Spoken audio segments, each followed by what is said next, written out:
أشهد أن لا إله إلا الله وحده لا شريك له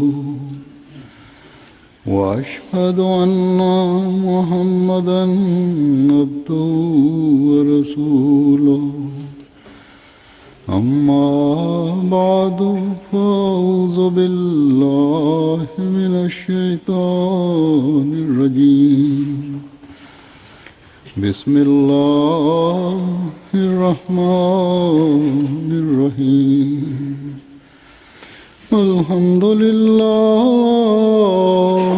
رب العالمين الرحمن الرحيم مالك يوم الدين إياك نعبد وإياك نستعين اهدنا الصراط المستقيم صراط الذين أنعمت عليهم غير المغضوب عليهم ولا الضالين.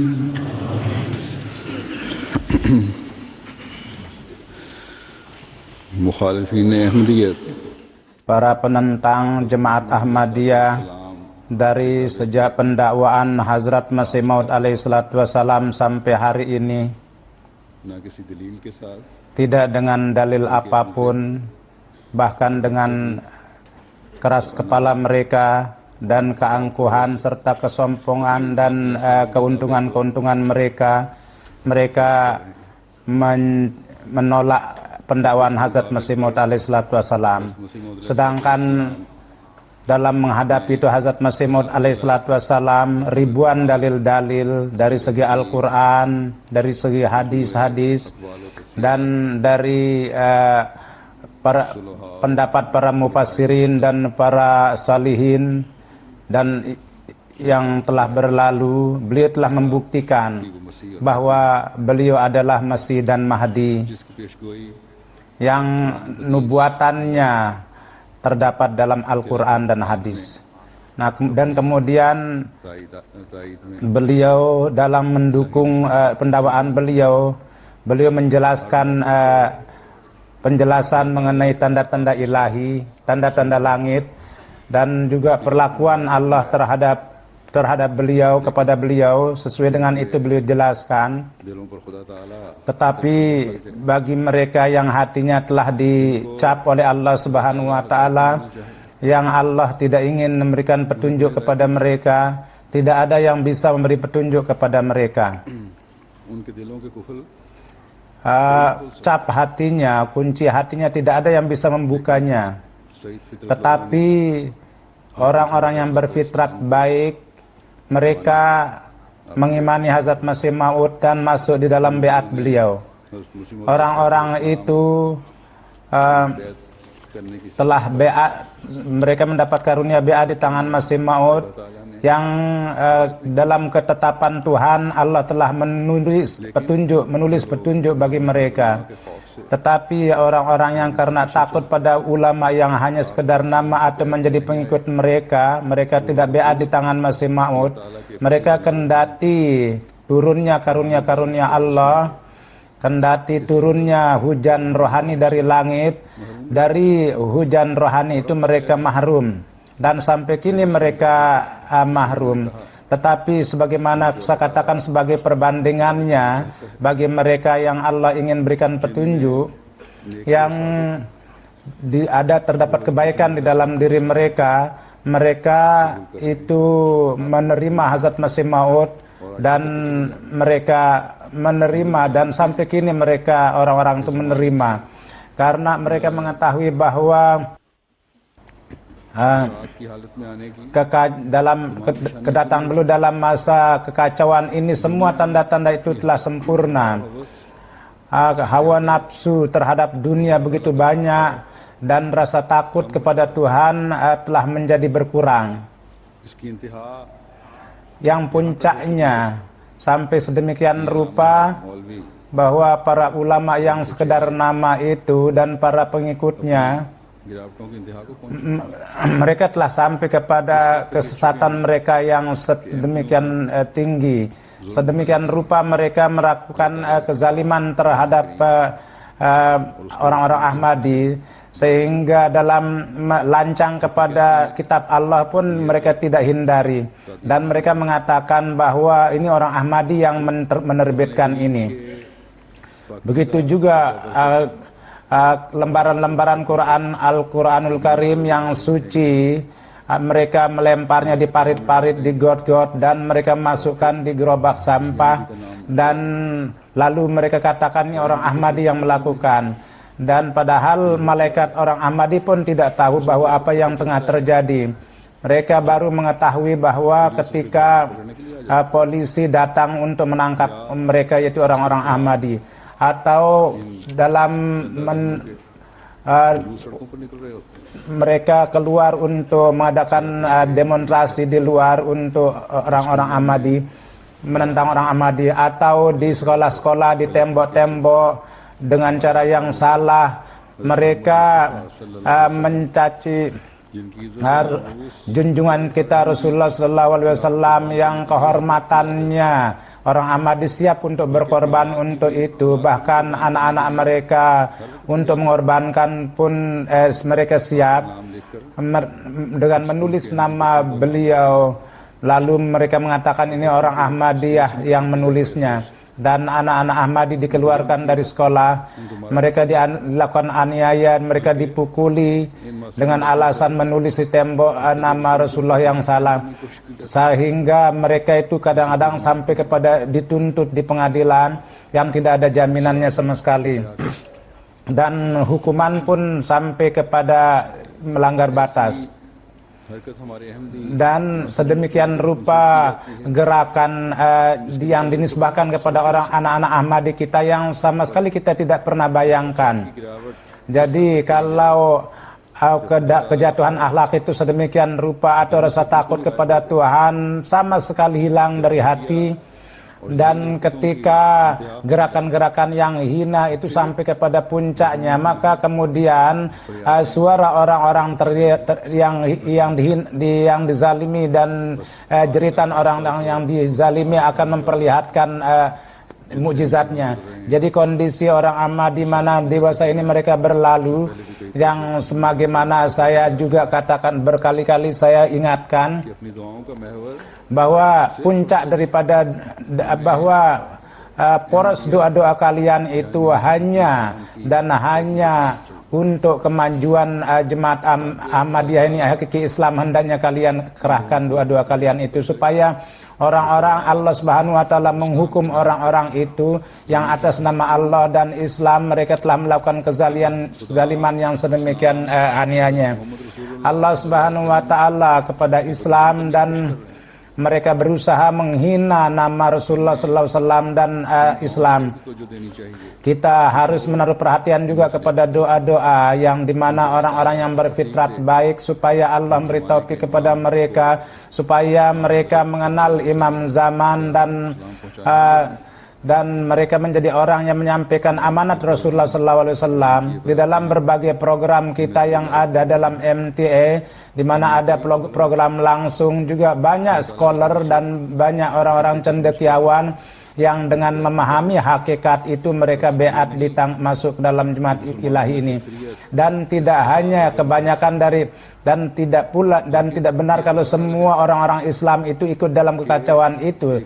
Namun benar bahwa kebanyakan dari mereka itu karena rasa takut atau tidak mengetahui, mereka tidak ingin memahami amanat Ahmadiyah, atau kalau dia paham maka akibat daripada perundang-undang negara mereka rasa takut.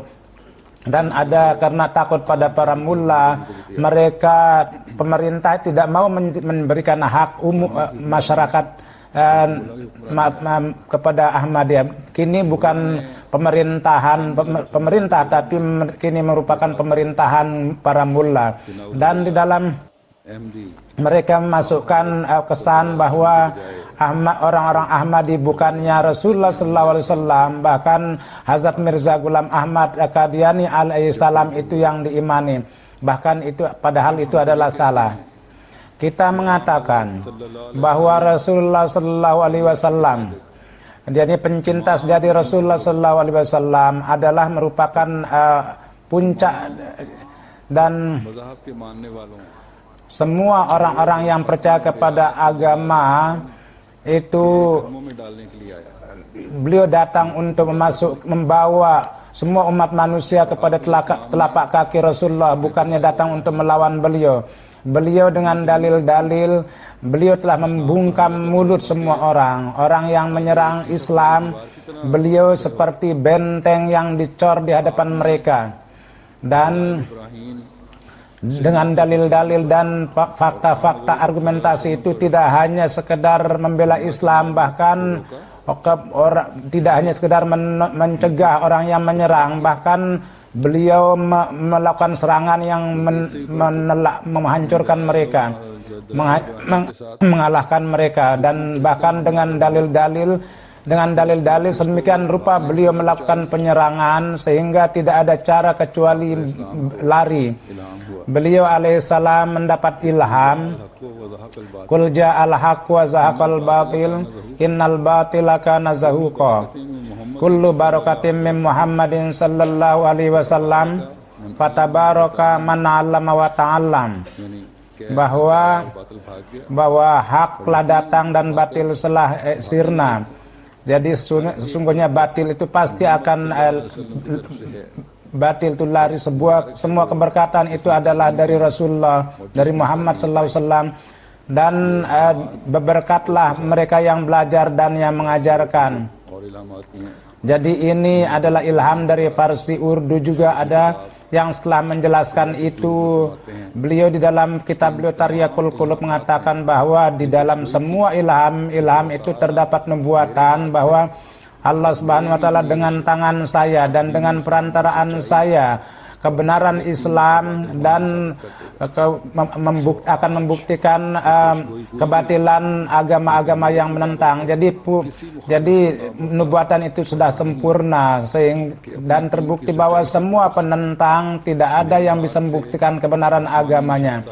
Dengan tangan saya datang tanda-tanda langit, dan dengan kalam saya marifat Al-Quran itu menjadi terang. Bangkitlah dan carilah di seluruh dunia, apakah ada di kalangan Kristen atau di kalangan Sikh atau di kalangan Yahudi atau di golongan manapun, apakah dapat mampu memperlihatkan tanda-tanda langit dan dapat menjelaskan makrifat-makrifat ilahi dalam melawan saya.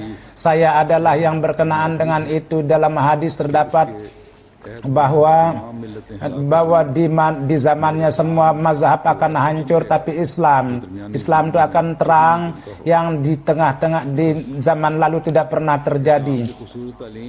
Jadi kecantikan ajaran Islam kita di dunia ini kita lihat tersebar di seluruh dunia dengan berkat beliau. Jemaat beliau lah secara teratur dengan penuh disiplin di bawah satu nizam.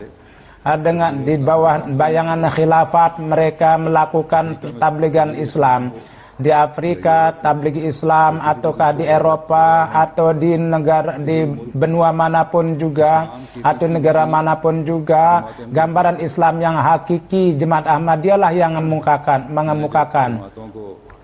Ketika saya kepada para jemaat mengatakan bahwa para penentang Islam dengan ajaran Islam dan dengan perantaraan mereka menyerang Rasulullah dan ajaran Islam, maka untuk itu sebagai lawannya kita mengadakan pameran dan ajaran Islam itu jelaskan, ajaran Al-Quran itu dijelaskan, dan dengan karunia Allah Subhanahu wa taala di berbagai tempat diadakan pameran dan sebagai dari berbagai dunia terdapat komentar dan terdapat laporan bahwa कहते हैं आने वाले देख के गैर orang-orang yang mengadakan bahwa datang di pameran kita bahwa Al-Quran dan Islam yang ajaran Islam dan ajaran Al-Quran yang kalian persembahkan atau kemukakan itu sedemikian rupa cantiknya Islam itu sehingga kami heran karenanya bahwa bagaimana kami bisa melawannya di hadapan kami. Sisi sedemikian cantiknya tidak pernah ada di hadapan kami.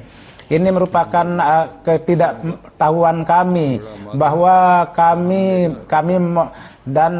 terpaksa harus minta maaf kepada kalian. और दूसरा इस्लामी literature Dan literatur Al-Quran dan literatur yang lain mereka bawa, dan orang-orang yang terpelajar dan orang-orang yang berpendidikan, di kalangan mereka ada orang-orang Islam, orang Kristen dan agama-agama lain, dan semua tanpa terkecuali mereka memuji Islam bahwa ini merupakan pekerjaan besar yang kalian kerjakan. Tapi secara disayangkan ada seorang mullah, seorang kiai, ada satu kalangan dari mereka yang di sebagian negara mereka menentang pameran itu.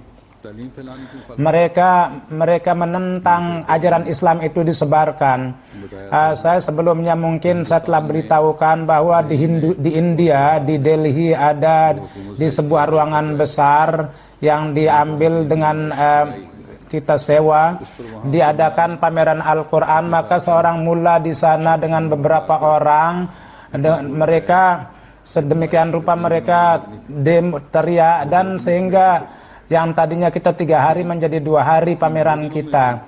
Tapi di dalam 2 hari itu pun juga अपना भरपूर असर कायम किया telah menegakkan pengaruh yang sedemikian rupa.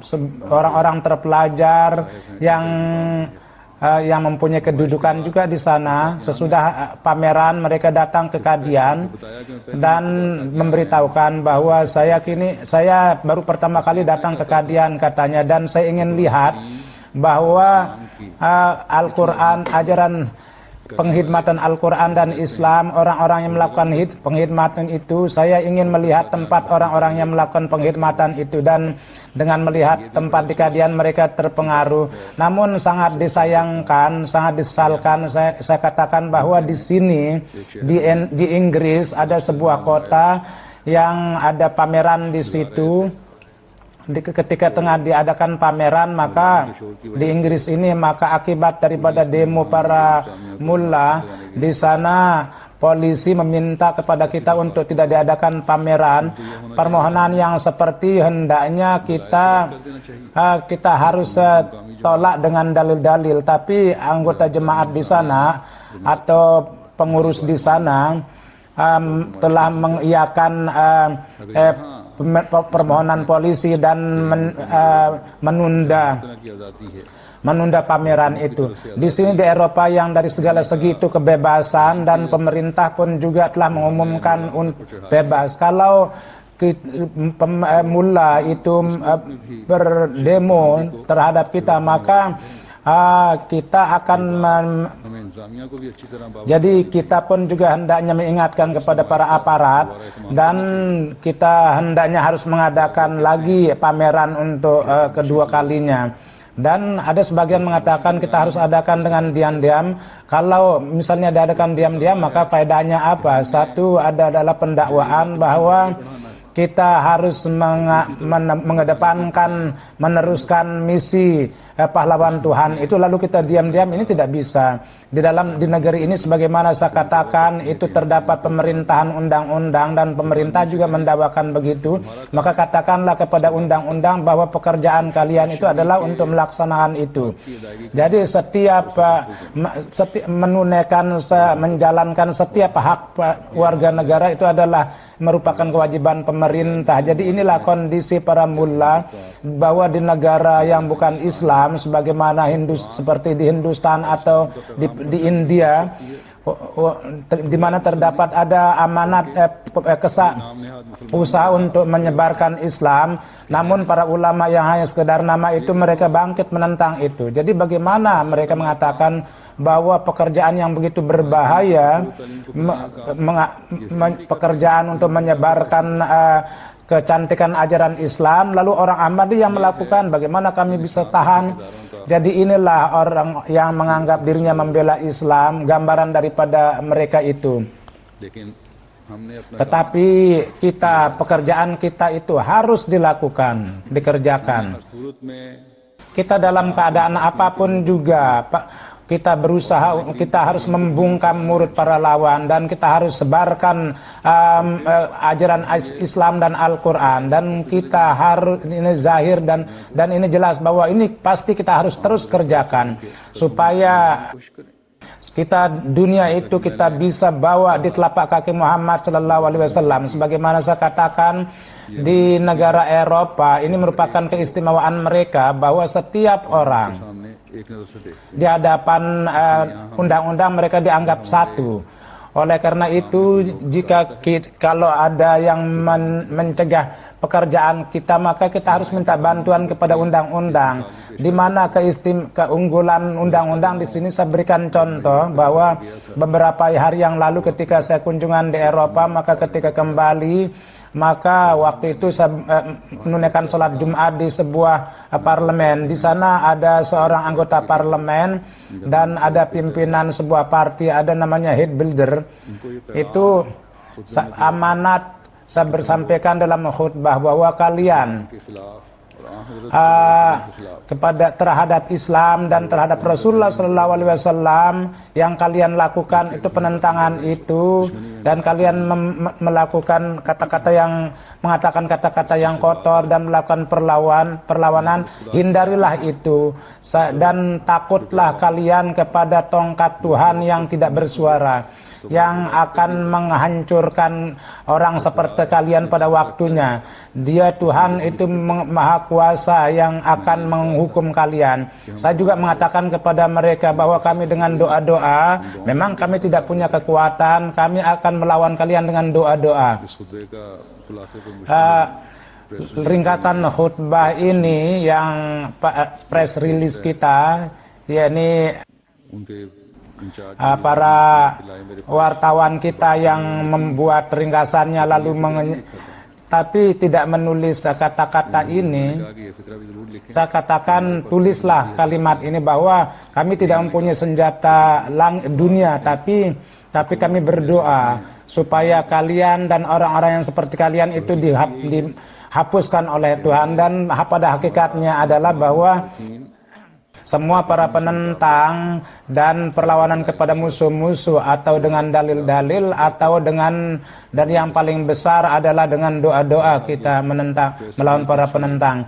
Walhasil press conference itu yang kita lakukan itu, dan dia menulis kepada pemerintahnya dan dia membuat pertanyaan kepada Prime Minister, dan ketika datang kepada press itu, maka jemaat menulis bahwa dia seperti itu menolak, dan memang sedikit ada rasa takut katanya. Maka saya katakan kepadanya bahwa kalau kamu ada pertanyaan, maka tidak perlu takut, tidak perlu khawatir juga.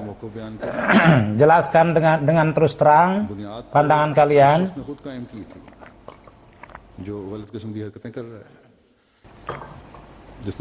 Mereka yang melakukan gerakan yang salah, yang membuat film-film yang salah mengenai Rasulullah dan menggunakan kata-kata yang keras telah merusak nama Islam, dan kita telah menjawabnya dan mengatakan kepada mereka bahwa Allah Subhanahu wa taala mempunyai gairat terhadap nabinya dan dia bisa menghukum. Oleh karena itu kalian harus takut kepada Tuhan.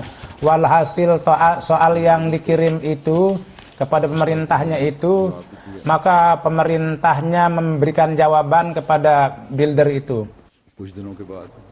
sesudah beberapa hari jawabannya itu, dan itu ada dimuat dalam surat kabar. Pertama pertanyaannya bahwa adalah apakah artikel bahwa pimpinan Muslim leader itu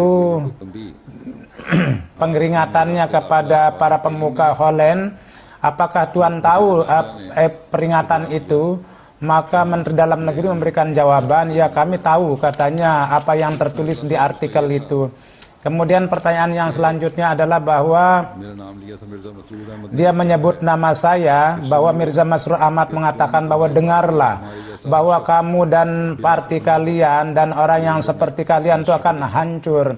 Ini Bilder menulis kepada minister, dan dia menjelaskan sendiri bahwa keterangan yang kekacauan itu kepada apa yang diinginkan melakukan tindakan kepada pemuka itu. Maka Menteri Dalam Negeri mengatakan bahwa press release dan orang yang seperti itu mereka tidak menghancurkan dengan usaha-usaha, tapi dengan doa, dan saya tidak melihat bahwa itu akan menjadi faktor untuk kekacauan. Oleh karena itu tidak ada sebab bahwa saya melakukan tindakan kepada pimpinan Jemaat Ahmadiyah. Kemudian pertanyaan yang ketiga, dia mengatakan bahwa Jemaat Ahmadiyah Holland itu adalah apa hubungannya dengan Mirza Masroor. Maka Menteri menjawab bahwa Jemaat Ahmadiyah Holland adalah merupakan bagian daripada Jemaat Ahmadiyah seluruh dunia. Inilah jawabannya. Jadi ini merupakan kebaikan mereka dan cara berpolitik yang baik. Dan beliau adalah sebagai anggota parlemen dan pimpinan politik juga. Dan ketika dia bertanya, maka dari jawabannya itu dijawab dengan keadilan. Jadi didengar bahwa Bilder itu berkenaan dengan jemaat. Bilder melakukan penelitian supaya dia mendapatkan sesuatu yang negatif. Namun seberapa dia mau, silahkan. Ini adalah jemaat ilahi, pas yang berbicara selalu adalah sesuai dengan kebenaran dan kebenaran, dan ini yang akan terlihat kepadanya. Jadi kita imam zaman ini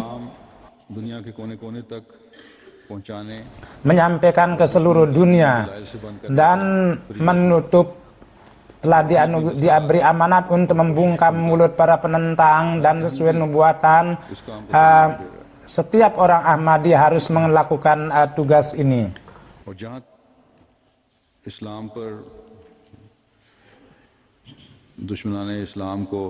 Sejauh Islam dan sejauh melihat permusuhan terhadap Islam, orang Ahmadilah yang memberikan jawaban itu dan memberikan pemahaman kepada dunia juga. Dan ini dengan perantaraan Hazrat Masih Maudlah ilmu ma'rifat yang kita gunakan. Oleh yang karenanya itu, orang Ahmadi tanpa ada rasa rendah hati kepada para pemimpin dan pimpinan-pimpinan agama-agama, mereka menyampaikan amanat Islam. Dan orang lain ketika datang kepada para pemimpin itu, maka mereka minta bantuan, atau mereka minta untuk keuntungan dunia, dan tidak pernah ada keberanian untuk menyampaikan amanat Islam. Beberapa hari Amir Kababir itu dengan dia datang ke Itali. Sebelum datang ke Itali, dia mengatakan bahwa di sana, katanya di Itali akan ada acara agama, akan diadakan acara-acara, bahwa akan ada pertemuan dengan Pop juga. Bahkan Pop juga memanggil. Oleh karena itu, kalau Tuhan anggap baik, bahwa Tuhan, katanya, huzur menyampaikan amanat kepada beliau dan memberikan hadiah Al-Quran juga.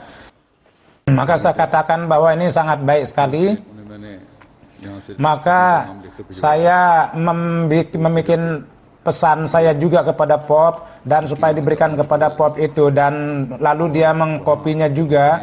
dan dia diberikan juga kepada Pop dan padri-padri yang ada di Vatikan pun juga diberikan dan memberikan hadiah Al-Quran juga, dan gambarnya pun juga ada dimuat di surat kabar.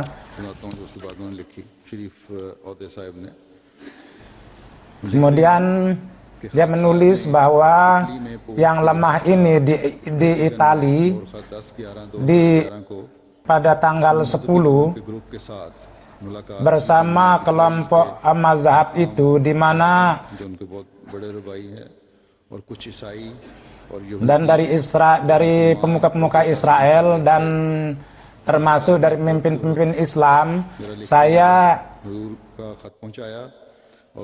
menyampaikan surat huzur kepada Pop, di mana ini di dalamnya terdapat amanat pimpinan Jemaat Ahmadiyah, dan Pop menerima dengan tangannya. Dan begitu juga saya sampaikan juga terjemah Al-Quran dalam bahasa Itali, dan TV Itali juga, dan juga surat-surat kabar Itali memuat gambar saya dengan Pop. Dan sesudah pertemuan diadakan press conference, dan disebutkan juga surat huzur dan dijelaskan ringkasannya, dan para wartawan pun juga membagi surat itu, dan begitu juga di kardinal juga diberikan fotokopinya. Dan di sana dalam pertemuan dengan para agama-agama, dan mereka pun juga meminta supaya kita diadakan konferensi yang akan datang. Itu akan diadakan konferensi juga di sana.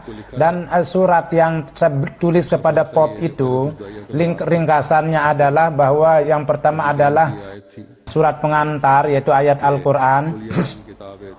Qul ya ahlal kitab ta'alau ila kalimatin sawa'im bainana wa bainakum alla na'budu illallah wa la nusyrika bihi syai'a wa la yattakhiza ba'dukum ba'da arbabam min dunillah.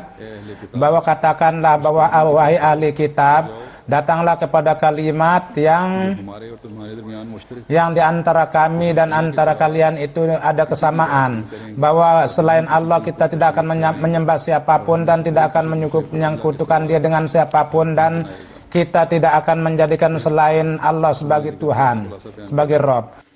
Kemudian saya jelaskan bahwa dewasa ini, Islam adalah pada pandangan dunia dewasa ini dia jadikan sebagai kritikan, kendati itu akibat daripada amal umat Islam, namun Islamnya dijadikan sebagai sasaran itu adalah salah. Dan akibat dari amal salah itu orang-orang besar Islam, dan akibat daripada amal orang-orang Islam yang besar, mereka kepada Islam, mereka itu tidak berhenti menyerang Rasulullah dan Islam. Dan begitu juga pendiri Islam atau setiap pendiri agama-agama yang tujuannya adalah untuk mempertemukan manusia dengan Tuhan, begitu juga ajaran Islam, bahkan lebih dari itu. Jadi akibat daripada perbuatan salah orang-orang Islam, hendaknya jangan melakukan serangan kepada Islam. Islam mengajarkan kepada kita menghormati semua nabi-nabi yang disebutkan dalam Bible dan di dalam Al-Quran. Kita yang merupakan murid Hazrat Masih Maud alaihissalatu wassalam, kita sangat sakit hatinya kalau diserang kehormatan Rasulullah sallallahu alaihi wasallam, dan kita menjawab serangan-serangan itu. Dan ajaran indah Rasulullah SAW kita kemukakan ke dunia, ajaran dunia kita sampaikan yang merupakan ajaran persaudaraan dan kasih sayang. Dasar ajaran Islam adalah bahwa berjalanlah di atas takwa, dan inilah suara. Jadi untuk menyebarkan itu ada 5 kali kita sampaikan dalam azan, di mana diumumkan bahwa Hazrat Muhammad Rasulullah SAW adalah Rasul Allah. Kemudian selanjutnya ditulis juga bahwa dewasa ini keamanan dunia dan kehancuran itu terjadi adalah kebebasan berpikir, dan sebagian orang itu bermain dengan perasaan orang-orang. dan तकलीफ पहुंचाई जाती है। dan secara agama juga mereka menyakiti. दुनिया में छोटे पैमाने पर Dewasa ini, dunia ini terjadi perang secara terbatas, dan itu dalam corak bahwa jadi kita harus menghabiskan perang itu. Kalau tidak, bisa terjadi perang dunia yang pondasinya, yang kehancurannya tidak akan bisa dibayangkan. मैंने लिखा कि बस हमें Jadi saya katakan juga bahwa तरफ ज्यादा तवज्जो देने की रखने के बजाय jadi bukannya kita hanya berpikir kepada kemajuan dunia, kita hendaknya harus lebih banyak juga perhatian untuk menyelamatkan dunia dari kehancuran. Kalau tidak, kehancuran itu pasti. Jadi permusuhan di antara sesama dan merampas hak satu dengan yang lain, kita hendaknya berusaha menyelamatkan dunia. Ini pekerjaan para pemuka agama-agama. Jadi kini ada satu suara yang इस अमर की कोशिश करें।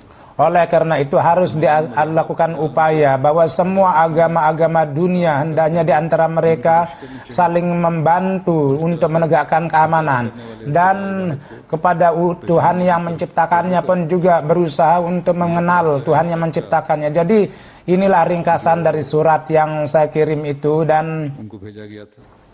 yang dikirim kepada beliau. Mudah-mudahan amanat ini pun mereka POP itu bisa pahami, dan nilai-nilai kemanusiaan itu mereka bisa tegakkan dan menjadi orang yang menghormati agama, dan yang lebih dari itu adalah mereka menjadi orang yang mengenal Tuhan yang Esa, sebagaimana jelas dari laporan Syarif Sahib bahwa pada kesempatan itu terdapat pimpinan-pimpinan dari Holland juga. Namun Pop dalam menyampaikan Islam mendapat topik untuk menyampaikan Islam kepada Pop itu adalah murid daripada Masih Maud alaihissalam. Namun orang ini mengatakan bahwa orang Ahmadi bukan Islam. Nauzubillah, dan mereka ini orang yang menghina Rasulullah dan Al-Quran. Padahal kita dengan menyatu dengan Rasulullah dan Al-Quran, kita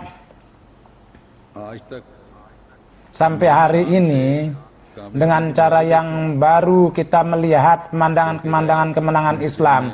Bahkan orang-orang gair yang di hati mereka benci, mereka pun juga mengakui bahwa pekerjaan Hazrat Masih Maud sesungguhnya itu adalah beliau telah mencapai maksudnya.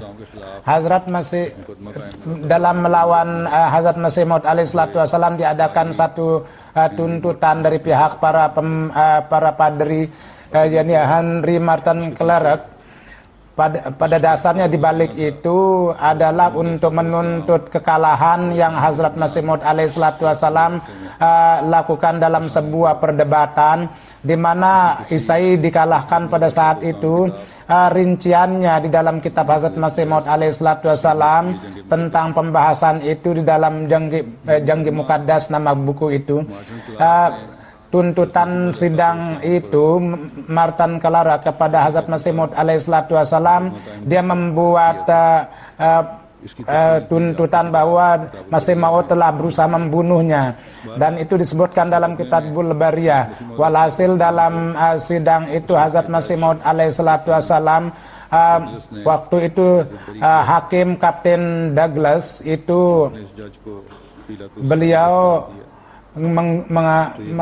memberikan gelar kepada hakim itu sebagai orang yang kedua, Pilatus yang kedua yang adil. Dan Martin Clark itu sangat menjadi hina pada saat itu. Katanya Tuhan bisa menuntut balik, katanya Dartan Martin Clark itu. Dan beberapa hari yang lalu Asif Sahib di MTA memberitahukan bahwa Henry Martin Clark itu dengan cucunya beliau ada jemaat kita itu dia ingin jumpa dengan kita, yakni cucunya Martin Clark. Datanglah, bawalah kemari. Maka beberapa hari yang lalu dia berjumpa dengan saya, dan memang pertemuan ini ya biasa terjadi mulakat, tapi perkataan yang dia ucapkan itu ada beberapa yang ingin saya sampaikan yang merupakan bukti kebenaran Hazrat Masih Maud alaihissalam, bahwa dengan begitu agung Allah mendukung beliau, bahwa saya berbicara dengan dia, maka dia mengatakan bahwa saya dalam hal ini baru-baru ini saya telah melakukan penelitian katanya berkenaan dengan itu. Tapi kini saya memperkirakan bahwa Henry Martin Clerk itu kalah pada saat itu. Jadi dia kehilangan masa lalu. Dia sedangkan lawannya itu dia menang di seluruh dunia. Dia mengatakan bahwa saya sendiri beberapa tahun yang lalu saya tidak tahu bahwa siapa kakek saya. Baru saya katanya saya sedang mencari nenek moyang saya, maka saya dapat mengetahui bahwa Henry Martin Clerk itu adalah datuk saya. Walhasil berbicara sampai setengah jam dan dengan hati-hati dia berbicara. Dan mungkin ini merupakan cara sikap dia, dan Asif Sab mengatakan bahwa dia mengatakan kepada Asif Sab bahwa saya ini sangat terkesan dan emosional yang sangat luar biasa dalam pembicaraan itu, bahwa apa yang digunakan oleh Masih Maud kadang-kadang kata-kata keras itu diberitahukan kepadanya bahwa itu adalah akibat daripada menghormati Martin Clerk. Jadi itu adalah akibat daripada kondisi perdebatan pada saat itu, bahwa kendati sangat jelas ketika kalau manusia baca mubahasah itu bahwa pada saat itu adalah kemenangan Islam yang terjadi, tetapi terus saja dia berteriak bahwa yang menang itu adalah Kristen. Maka kemudian beliau mengatakan kalau begitu kita berdoalah supaya ada keputusan supaya Tuhan memperlihatkan tanda yang besar. Maka dia mengatakan bahwa dengan tiba-tiba spontan bahwa Tuhan benar-benar memperlihatkan tandanya hari ini. Sesungguhnya bahkan hari ini pun juga dia memperlihatkan tanda itu. Maka dia menyebutkan mulakatnya dan gambarnya pun juga dibuat. Walhasil kebenaran Hazrat Masih Maud alaihissalatu wassalam hari ini dari mulut para penentang itulah Allah telah jelaskan. Kalau tidak dapat paham, maka para mullah yang menganggap dirinya penjaga agama itu tentang itu beliau Hazrat Masih Maud alaihissalatu wassalam bersabda bahwa ingkar kepada saya bukan ingkar kepada saya, bahkan ini dia ingkar kepada Allah dan Rasulnya. Karena barang siapa yang mendustakan saya, sebelum dia mendustakan saya, nauzubillah, dia telah mengatakan Tuhan itu dusta. Sedangkan dia melihat bahwa kekacauan dalam maupun luar itu telah melanggar batas, dan Allah kendati janji inna nazzalna dzikra wa inna lahu lahafizun. Tidak ada cara untuk perbaikan, sedangkan kendati dia beriman pada hal itu bahwa Allah Subhanahu wa taala di dalam ayat Isra berjanji bahwa seperti Musawi silsilah, di dalam silsilah Muhammad ini pun juga akan menegakkan khilafat. Namun janji itu tidak dia sempurnakan, nauzubillah, dan tidak ada khalifah dalam umat ini. Dan sampai kini bahkan terpaksa harus ingkar bahwa di dalam Al-Quran yang berkenaan dengan Nabi Musa, Rasulullah dikatakan misal Musa, nauzubillah, ini pun tidak ada. Karena persamaan daripada akhir, karena ini penting kesamaan antara Musa dan Isa, bahwa di abad ke-14 harus lahir Isa. Dan begitu juga di dalam, sebagaimana dalam silsilah Musa pada abad ke-14 itu ada Isa, begitu juga dalam silsilah Muhammad itu ada silsilah Isa juga. Begitu juga banyak ayat-ayat Al-Quran yang terpaksa harus didustakan. Bahwa saya katakan dengan jelas bahwa dari Al-Ham sampai An-Nas, semua Quran itu harus terpaksa ditinggalkan. Apakah mendustakan saya ini adalah hal yang mudah yang saya sendiri tidak mengatakan itu. Saya bersumpah bahwa barang siapa yang meninggalkan saya dan mendustakan saya, baik itu dia tidak lakukan dengan bahasa, dia telah mendustakan Al-Quran dan meninggalkan Tuhan. Dan di dalam satu al-ilham juga dikatakan anta minni wa ana minka, bahwa sesungguhnya yang mendustakan saya adalah mendustakan Tuhan, dan mengimani saya adalah mengimani Tuhan dan akan kuat imanan kepada wujudnya, dan mendustakan saya bukan mendustakan saya, bahkan dia mendustakan Rasulullah sallallahu alaihi wasallam.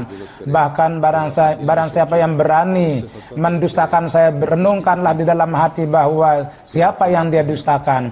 Kemudian beliau bersabda bahwa oleh karena itu ingatlah bahwa di satu tempat, di satu kitab lain beliau mengatakan, jadi ingatlah bahwa kalian di dalam peperangan ini kalian sendiri yang memukul anggota badan kalian. Jadi oleh karena itu janganlah memukul diri kalian, jangan api itu membakar anggota tubuh kalian. Kalau ini pekerjaan manusia, bahwa akan lahir orang-orang yang menghancurkannya, dan tidak akan sampai amanat ini kepada umat, atau tidak akan, apakah di hadapan kalian ada pendusta yang sedemikian rupa dia berdusta bahwa Tuhan itu berbicara dengan saya lalu dia mendapatkan keselamatan. Sayang kalian sama sekali tidak berpikir bahwa, dan kalian tidak mengingat sabda firman Tuhan itu yang Rasulullah sendiri berkaitan dengan Rasulullah berfirman bahwa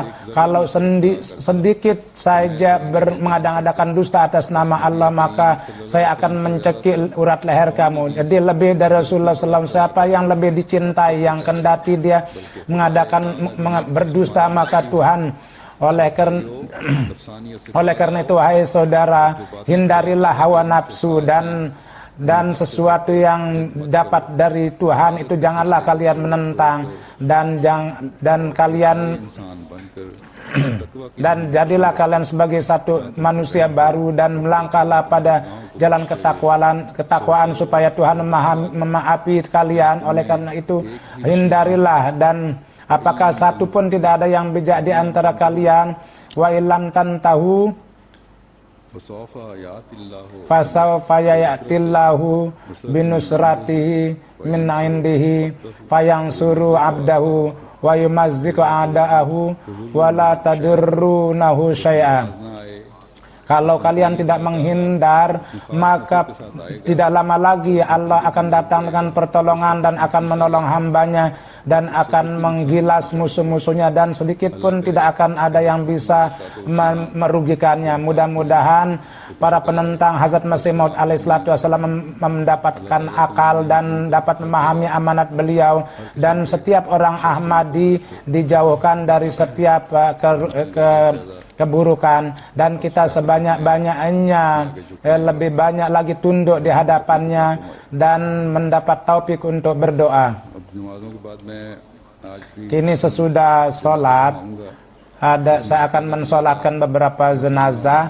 Yang pertama adalah Muhtaram Marian Khatun dari Zilalaya pada 5 Desember 2011 pada sore hari jam 5 ada beberapa orang gair menyerang orang-orang Ahmadi, dan sebagai dampaknya beliau syahid di tempat.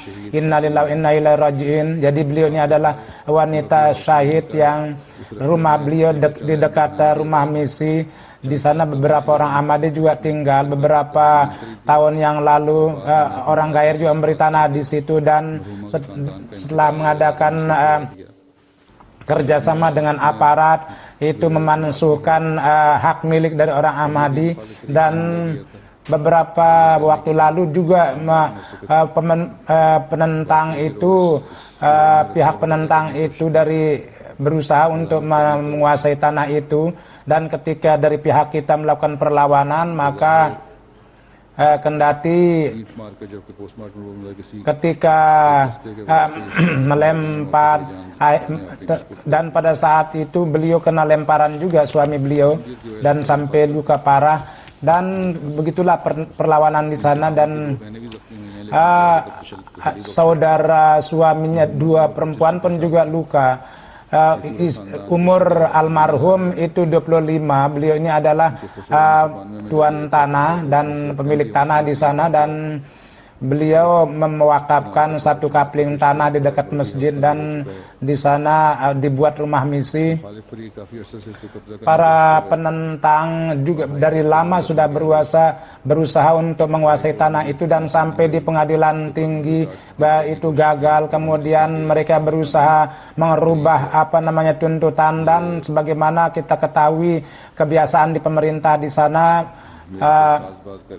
mereka kerjasama dan mereka mengganti, walhasil nama begini sidangnya sedang berlangsung. Karena sangat, jadi ketika diadakan dengan aparat itu sendiri dengan terang-terang mengatakan kami tidak bisa membuat marah pihak penentang itu. Walhasil berkenaan dengan kewafatan beliau, itu beliau dimakamkan di Laya, dan pelaku itu dengan bantuan polisi dia lari, yakni yang mensyahidkan beliau itu. Ada 3 anak perempuan beliau selain suami. Dari anak besar itu 9 tahun, 4 tahun, kemudian Parwin 6 tahun setengah.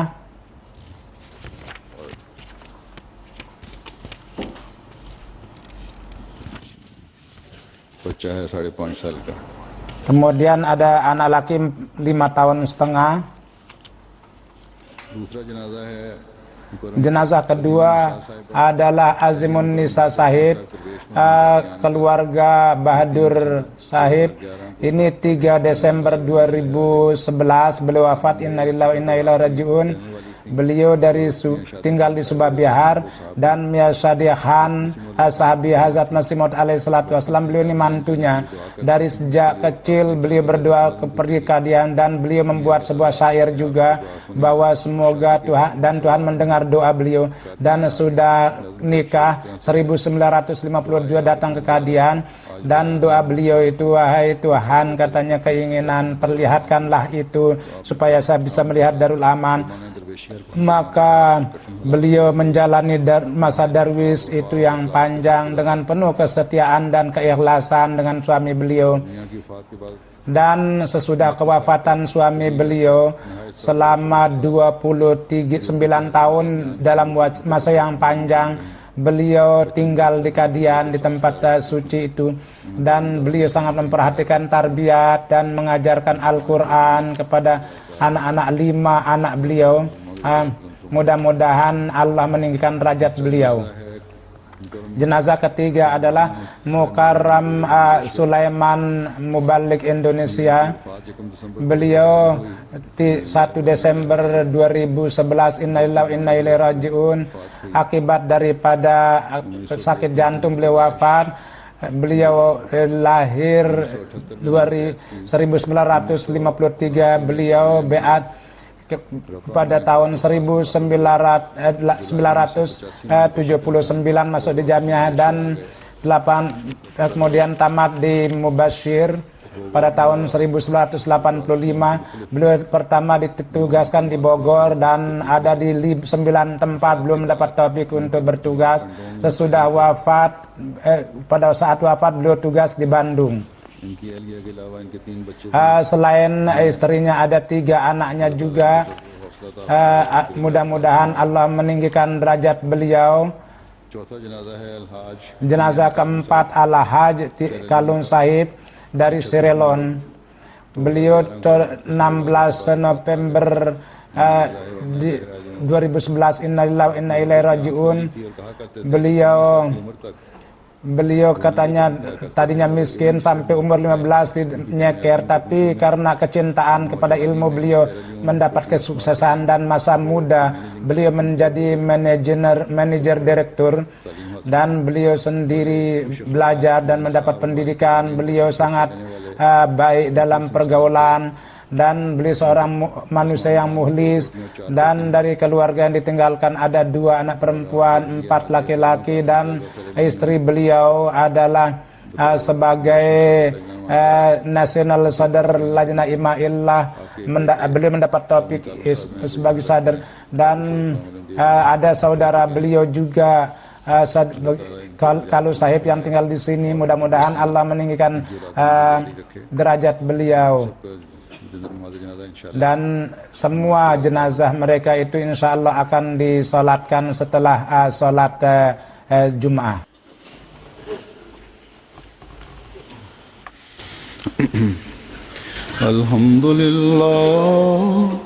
Alhamdulillah nahmaduhu wa nasta'inuhu wa nastaghfiruhu wa nu'minu bihi wa natawakkalu alayhi wa na'udzu billahi min shururi anfusina wa min sayyiati a'malina. من يهده الله فلا مضل له ومن يضلل فلا هادي له ونشهد أن لا إله إلا الله ونشهد أن محمدا عبده ورسوله. عباد الله رحمكم الله إن الله يأمر بالعدل والإحسان وإيتاء ذي القربى وينهى عن الفحشاء والمنكر والبغي يعظكم لعلكم تذكرون. اذكروا الله يذكركم وادعوه يستجب لكم ولذكر الله أكبر.